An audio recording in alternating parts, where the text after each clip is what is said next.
Welcome to Carol and Gary's See America Tour.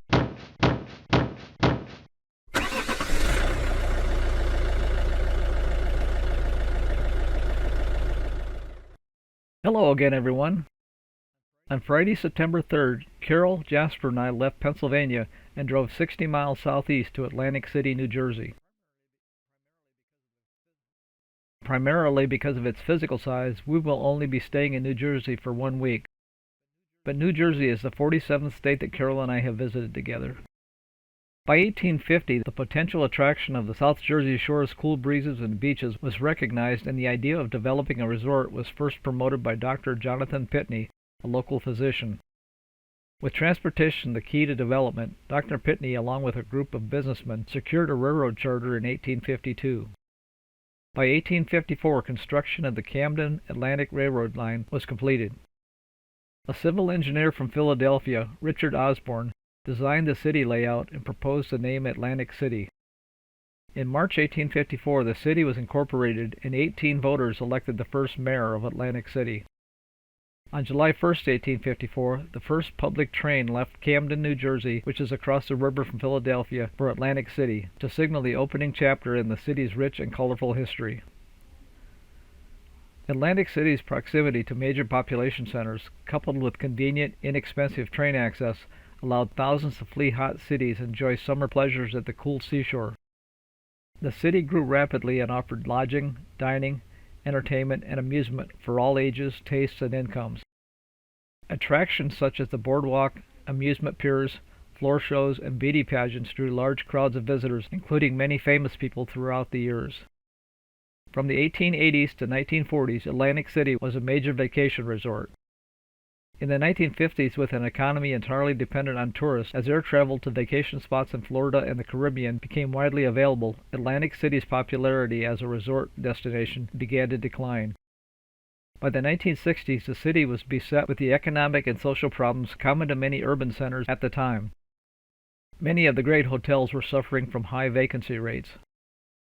Most of these hotels were either shut down, converted to cheap apartments, or converted to nursing home facilities. Many were demolished. In an effort to revitalize the city, New Jersey voters passed a referendum in 1976 approving casino gambling in Atlantic City. Resorts International opened on May 26, 1978. It was the first legal casino in the eastern United States when it opened. Other casinos were soon constructed along the boardwalk and later in the Marina District, for a total of 11 today. On May 14, 2018, the U.S. Supreme Court overturned the Professional and Amateur Sports Protection Act. This allowed New Jersey to implement legalized sports betting. Despite being the state to initiate the landmark ruling, New Jersey was actually the third state to legalize sports betting, following Nevada and Delaware. After getting set up at our campground on Friday afternoon, Carol, Jasper, and I decided to check out Atlantic City. This is a view of the boardwalk, which is 11.2 miles long. You can catch a tram to ride from one stop to another, or buy an all-day pass.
This is Carol walking Jasper along the beach.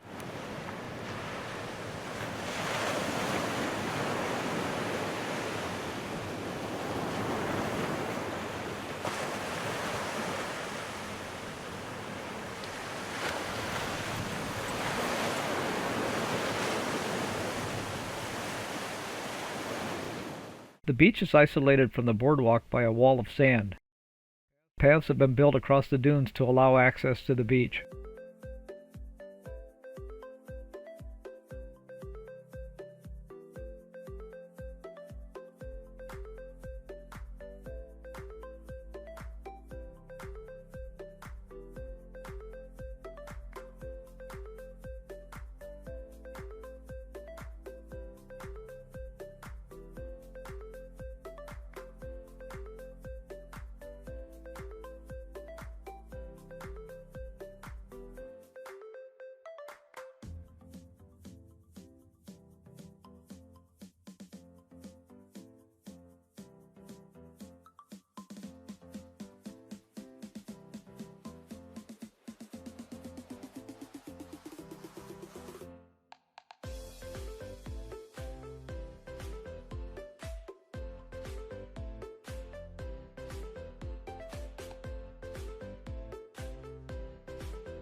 This is the famous Steel Pier amusement area with carnival rides and arcade games.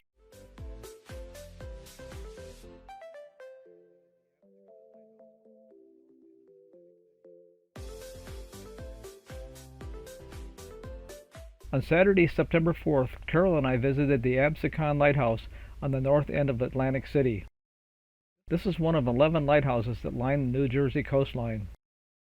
The Absecon Lighthouse is 171 feet tall, making it the tallest lighthouse in New Jersey and the third tallest masonry lighthouse in the United States. There are 228 steps to the top of the lighthouse. 4 landings allow a place where you can stop and catch your breath on the way up the stairs. Information about the construction of the lighthouse has been placed at each of the landings. Construction of the Absecon Lighthouse began in 1855. The first lighting of the lighthouse occurred on January 15, 1857, with a kerosene flame focused through a 36-plate first-order Fresnel lens that had been made in Paris, France.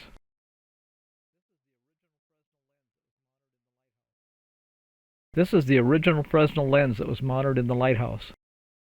The white light from this lighthouse was visible for 19.5 nautical miles. On June 6, 1910, the first incandescent oil vapor lamp was used in the lighthouse. Electricity was first installed on July 1, 1925. On July 11, 1933, the lighthouse was decommissioned and the light extinguished. On January 25, 1971, the lighthouse was placed on the National Register of Historic Places. In 1994, the Inlet Public-Private Association adopted the Absecon Lighthouse and began looking for funding that would lead to the tower's restoration. On Sunday, September 6th, Carol and I drove a short distance to the town of Margate City to see a 65-foot-tall Asian elephant named Lucy. In 1881, the U.S. Patent Office granted James Lafferty, a local real estate developer, a patent giving him the exclusive rights to make, use, or sell animal-shaped buildings for a duration of 17 years. Lafferty hired Philadelphia architects William Free and Mason Kirby to design the elephant. Lucy was modeled after Jumbo, the famous elephant with Barnum and Bailey's circus, and constructed at a cost of $38,000. Initially named Elephant Bazaar, the structure stands 65 feet tall, 60 feet in length, and 18 feet wide. It weighs 90 tons. Lucy was constructed with nearly 1 million pieces of wood and required 200 kegs of nails and 4 tons of bolts and iron bars. 12,000 square feet of tin covers the exterior. Originally, Lafferty brought potential real estate customers to view parcels of land from Lucy's howdah, which is a carriage mounted on Lucy's back. The howdah offered unique views of Margate City, Atlantic City skyline, the beach, and the Atlantic Ocean. The structure was sold to Anton Gertson of Philadelphia in 1887 and remained in his family until 1970. Gertson's son John charged visitors 10 cents to tour the furnished interior and climb to the howdah. John's wife Sophia is credited with changing the elephant's name to Lucy the Elephant in 1902, even though female Asian elephants do not have tusks. Over the years, Lucy survived hurricanes and outlasted Lafferty's other 2 structures, the 40-foot-tall Light of Asia elephant in Cape May, New Jersey, and the 122-foot-tall Elephantine Colossus on Coney Island. Sophia Gertsen died in 1963. 7 years later, her children donated the structure to Margate City. When a developer bought the land that Lucy sat on, concerned citizens formed the Save Lucy Committee. The committee was given 30 days to move Lucy or pay for her demolition. Various fundraising events were held to raise money.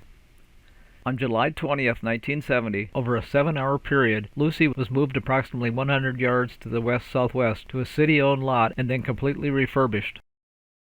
This is a picture of Lucy taken at approximately the time of her move. During Lucy's facelift, the building's original wooden frame was reinforced with new steel, and the deteriorated howdah was replaced with a replica. In 1976, Lucy was designated a National Historic Landmark. In 2006, she was struck by lightning, blackening the tips of her tusks. In October 2012, Hurricane Sandy made landfall near Margate City. The storm surge came right up to Lucy's feet, but she escaped unscathed. You enter Lucy through a door in one of her back legs, and then climb a steep set of stairs into her stomach. This is looking over the heads of other visitors toward the top of Lucy's stomach. A panel in the floor of the howdah above provides light into Lucy's stomach below. Several small decorative doors allow access to storage. This raised area allows access to Lucy's head, where you can look out through her eyes. This is the view of the beach and ocean from one of Lucy's eyes.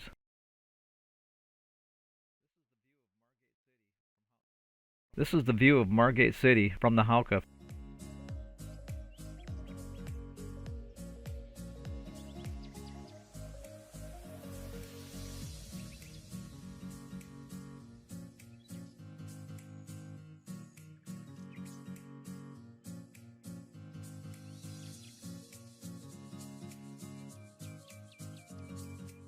This is looking down from the top of the stairs that lead out of Lucy through her other back leg. And with that, our visit to New Jersey comes to an end. We will be leaving for Maryland on Friday. As I said earlier, New Jersey is the 47th state that Carol and I have visited together. If you like this video but have not yet subscribed, please do so to be notified of future videos, and as always, feel free to share with your friends. Thanks for watching.